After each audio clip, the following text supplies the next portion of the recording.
کہ ان معاملات کے اندر بھی ہمیں ایسا گنان تو ضرور ہو کہ ہم کم از کم اپنے فرائض ادا کر سکیں. ایسی تو ہماری فکر ہونی چاہیے, ایسی تو ہمیں سمجھ آ ہی جانی چاہیے. یہ ہوتا ہے آخرت کا حسنہ. جس طرح دنیا کا حسنہ, دنیا کی اچھائی ہوتی ہے, اس کی میں ہر معاملے کے اندر باپو یہ تم نے نو خبر پڑے લાવો એ અમારો વિષય છે,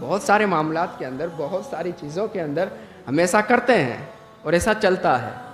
تو میں کہنا یہ چاہوں گا کہ جہاں ہم یہ آخرت, یہ دنیاوی معاملات کے اندر سوچتے ہیں, تو کم از کم آخرت کا حسنہ, آخرت کی اچھائی کے لیے یہ ہونا چاہیے کہ جو باپو ہے نا, امام اور جو مقتدی ہے, ان تمام کے معاملات سیم چلیں گے, سیم چلیں گے.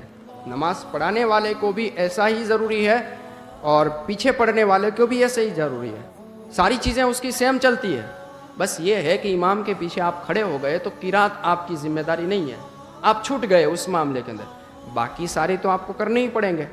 شرائط کو اپنا کر کے گھر سے آنا ہے, فرائض کو ادا کرنے کے لیے کھڑے ہونا ہے. چاہے آپ سنت پڑھیں, فرض پڑھیں, نوافل پڑھیں, جو بھی پڑھیں, فرائض آپ کے کمپلیٹ ہونے چاہیے. امام کے پیچھے پڑھ رہے ہیں تو آپ ایک واجب کی ادائیگی کر رہے ہیں, تو وہاں پر جو اقتدا کے شرائط ہیں وہ ٹھیک ہے, باقی سارے کام تو کرنے ہی پڑیں گے. تو چھوٹ کتنی ملی؟ خالی 10-20%. وہ بھی میں کہہ رہا ہوں, باقی اس سے بھی کم مان لیا, 10-20% کے سوا کچھ نہیں. اب یہاں پر میری تیری حالت یہ ہے کہ اگر امام نہ ہو تو جماعت ہم نہیں کر سکتے, معاملات ٹیڑھے ہو جائیں گے نا. بہت ساری چیزیں, بہت ساری ذمہ داریاں. یہ کیسے ہو سکتا ہے؟ جب ایسے معاملات رہیں گے تو ہماری آخرت کی تیاری بالکل بھی نہیں ہے. جو 80% ہمارے وہاں پر لاس ہو رہے ہیں, وہاں پر جا رہے ہیں, یہ ساری چیزوں میں جا رہی ہے. سرواڑا کر کے آپ نکالیں گے تو 95% ایسے نکلیں گے کہ ہمیں دین مذہب کا کوئی پتہ ہے ہی نہیں, ہمیں سارا کے سارا پتہ دنیا کے بارے میں ہے. تو جب سارے کے سارا دنیا کا پتہ رہے گا تو دنیا آپ کے پاس آئے گی لیکن آپ کو سکون نہیں دے پائے گی. دنیا آپ کما تو لیں گے لیکن اس کے ذریعہ سکون کی دولت نہیں کما سکتے. میرے نبی نے ارشاد فرمایا, میری مثال اس دنیا کے اندر ایسی ہے گویا کہ میں ایک مسافر ہوں, سفر کر رہا ہوں, دھوپ ہے اور دھوپ کے اندر سخت گرمی ہے, شدت کی گرمی ہے, اور مجھے سایہ دار درخت کی ضرورت ہے. تو مجھے ایک سایہ دار درخت ملا, اس کے سائے کے اندر میں گیا, تھوڑی دیر میں نے سکون لیا, تھکان کو دور کیا, آرام کر لیا, پھر میں نے اس درخت کو اور اس کے سائے کو چھوڑ کر کے میں اپنے سفر میں آگے بڑھ گیا. یہ کتنا ٹائم لگے گا؟ زیادہ نہیں لگے گا. مسافر جو کام دھندے والا انسان ہو نا, اس سے آپ مزدور, آپ گھر آتے ہیں, پتہ ہے ہمارے گھر مزدور آتے ہیں, ہم اسے وہاں سے پکڑ کر کے لاتے ہیں, تو وہ گھر پہ کام کرتے کرتے کہیں دیوار کا تھوڑا سا سایہ مل جائے تو وہیں لیٹ جاتے ہیں. ابھی آپ گئے کہ سو رہے ہیں, 5-10 منٹ کے اندر آئیں گے تو وہ پھر کام کر رہے ہوں گے. بس یہ ہے مومن کی زندگی, ایسی ہوتی ہے, اس انداز کی ہوتی ہے. یہاں پر میری اور تیری کوششیں کیا ہوتی ہے؟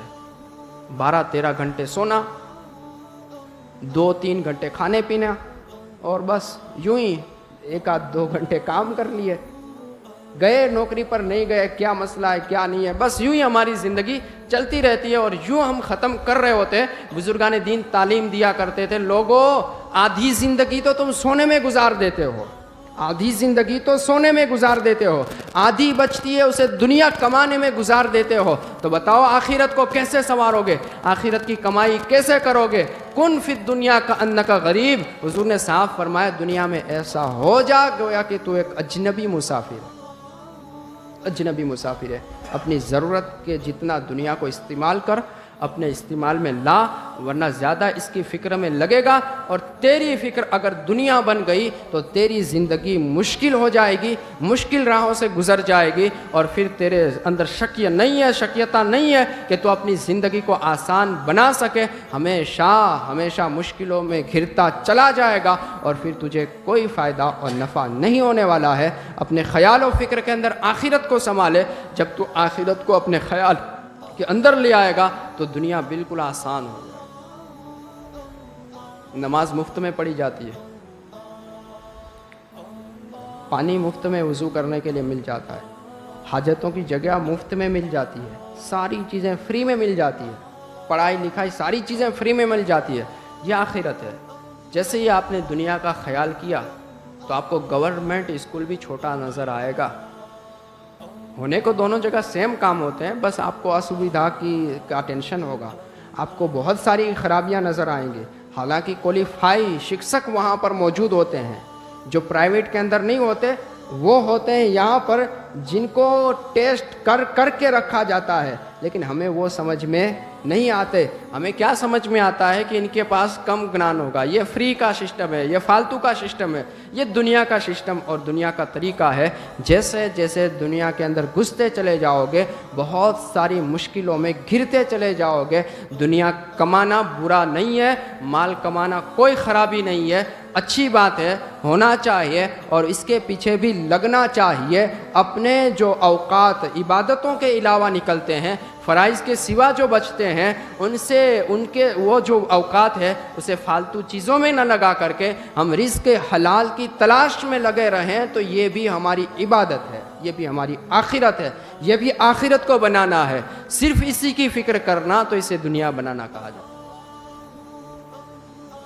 لوگوں کو پتہ ہے نا رزق کمانا فرض ہے, صحیح بات ہے, لیکن کس انداز سے؟ اس طرح سے آپ چلیں گے جہاں آپ کی نمازیں نہیں چھوٹنی ہیں, جہاں پر آپ کے روزے نہیں چھوٹنے ہیں, جہاں پر آپ کی زکوٰۃ مال سے ایسی محبت نہ ہو جائے کہ زکوٰۃیں چھوٹ جائیں. حج فرض ہو گیا تو حج نہیں چھوٹنا چاہیے, یہ ادا آپ کو کر ہی لینا ہے. یہ ساری چیزیں اگر آپ جمع کر کے بیلنس کے ساتھ چلیں گے تو آپ وہ انسان ہیں جس نے اپنی زندگی کبھی دنیا کمانے کے اندر نہیں ڈالی. کبھی کوئی وقت آپ نے دنیا کمانے کے اندر نہیں ڈالا ہے, آپ کا ہر وقت ثواب کمانے کے اندر جا رہا ہے اور آخرت کی فکر میں جا رہا ہے. تو ہمیشہ آپ نفع میں رہیں گے, کبھی نقصان میں نہیں رہیں گے. اور جس مال کو کمانے کی خاطر اگر آپ کی عبادتیں ضائع ہو رہی ہیں تو آپ لکھ کر کے رکھ لیں, مال تو آ جائے گا, مال تو آ جائے گا, خاتمہ برا ہونے کا خوف ہمیشہ آپ کے اوپر منڈلاتا رہے گا. کسی کی نظر لگ گئی, اللہ والوں کی نظریں لگ گئی اور آپ کو موقع میسر آ گیا, ورنہ کئی سارے ایسے جنازے ہوتے ہیں جن کی نماز جنازہ تو پڑھی جاتی ہے لیکن اندر دفن کیا جانے والا ایمان والا نہیں ہوتا ہے. یہ جو فرائض ہے نا جو اللہ نے لاگو کیے ہیں, ان کی فکر نہ کرنا اور ان کو بہت ہلکا سمجھنا, بہت معمولی سمجھنا, یا نمازوں کو یوں سمجھنا کہ یہ چلا کرتا ہے, چلتا رہتا ہے, معاف ہے, مجھے چھوٹ ہے, یہ ساری چیزیں بہت گمبھیر بابتوں کی طرف لے جاتی ہیں. شریعت کی نگاہ میں بہت بڑا جرم اور پاپ مانا گیا ہے.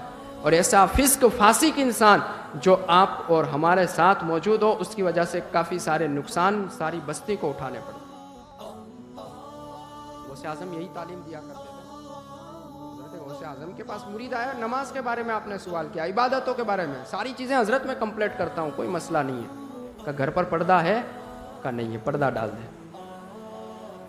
معاملات حل ہو گئے, رزق میں برکت. تعویذ یہی تھا, پردہ. تعویذ یہی دیا آپ نے, کچھ اور نہیں دیا. پانی بھی پھونک کر کے نہیں دیا, تعویذ بھی لکھ کر کے نہیں دیا, کہا پردہ ڈال دے, ہو جائے گا معاملہ. دوسرے دن آیا حضرت, معاملہ حل ہو گیا. کہ وجہ کیا تھی؟ کہ تیرے گھر کے پاس سے ایک بے نمازی گزر رہا تھا, اس کی نظر تیرے گھر میں پڑتی تھی, وہ لعنت ہی تیری بستی سے گزرا کرتا تھا, تیرے گھر کے قریب سے گزرا کرتا تھا. وہ بے برکت انسان جس کی وجہ سے, اس کی بے برکتی, اس کی نحوست, اس کی گندگی تیرے گھر آ رہی تھی, جس کی وجہ سے تجھے نقصان اٹھانا پڑتا. کتنے کے گھر ہم نے خراب کر ڈالے. کئی سارے گھروں کے اندر ہم بے برکتی بن کر کے رہتے ہیں, کئی ساروں کے لیے مصیبتوں کا سامان ہم خود ہوا کرتے ہیں. ہمیں یہ ساری فکر نہیں ہے, ہمیں ہمیشہ فکر آتی ہے, دوسری تیسری چیزوں کی فکر ضرور آتی ہے. ہم نے کبھی یہ نہ سوچا کہ آخر یہ معاملات کیوں ہوتے ہیں. ورنہ یار خدا ہم سے پیار کرتا ہے, ہم خدا کے بندے ہیں, ہمیشہ اللہ کہیں, اس کی آگے ہی جھکا کریں. ہم تھوڑی پریشان ہونے کے لیے, ہمیں تھوڑی پریشانی آنی ہے, مصیبتیں ہمارے لیے تھوڑی ہے, نہیں ہے. ہمیں مصیبتوں کے اندر نہیں جانا. ہمیں تو بہت اعلیٰ مرتبے اللہ نے دیے ہیں, بہت اونچی زندگیاں دی ہے, بہت اچھی سوچیں دی ہیں. ہمیں مسلمان بنایا, ایمان والا بنایا, حضور سے پیار کرنے والا بنایا, بہت بڑی سعادت ہے. لوگ ایمان والے بھی نہیں ہیں، ایمان لانے کے بعد عشق مصطفیٰ بھی جنہیں نہیں ہے، وہ حضور کے اندر عیب تلاش کرتے ہیں۔ ہم کتنے اچھے لوگ ہیں کہ ہم اللہ والوں، اللہ کے رسول کی باتوں، حضور کے عشق کی باتوں سے، صحابہ سے، اہل بیت سے پیار کرنے والے لوگ ہیں، تو اتنی بڑی سعادت والے لوگ، اتنے مبارک لوگ بے برکتیوں کے اندر کیسے پھنس جاتے ہیں؟